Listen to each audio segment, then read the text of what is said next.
Hi everyone, today we are going to take a look at the 3 best Keurig coffee makers in the market.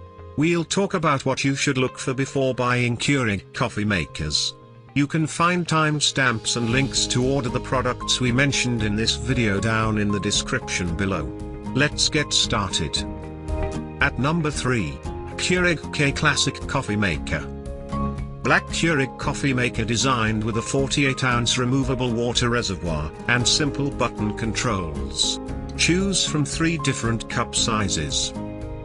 Automatically shuts off after 2 hours to preserve energy. This popular Keurig coffee maker comes with 40K cup pods, so you can save money and sample 20 different flavors from a variety of popular brands. A couple customers noted product turning off in the middle of brewing. At number 2, Keurig K Classic Coffee Maker. Black Keurig coffee maker designed with simple button controls, indicator lights, removable drip tray and a 48-ounce removable water reservoir.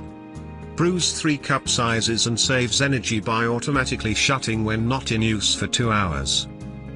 Simple descaling process. Brews in less than a minute. Compatible with my K-Cup reusable coffee filter. This high-quality Keurig coffee maker is a great choice for starting off your morning quickly and easily. A few customers noted product makes noises. At number 1, Keurig K Duo Plus Single Servant Carafe Coffee Maker. Black, stainless steel Keurig coffee maker designed with 12-cup thermal carafe and 60-ounce movable water reservoir. Suitable for brewing ground coffee or K-cup pods. Brews 4 cup sizes. This tall Keurig coffee maker adapts to your coffee preferences and schedule. A few customers noted coffee does not stay hot in thermal for long. Thanks for watching. For more details follow the links given below in the description section, and if you are new here please subscribe to our channel and hit the bell icon.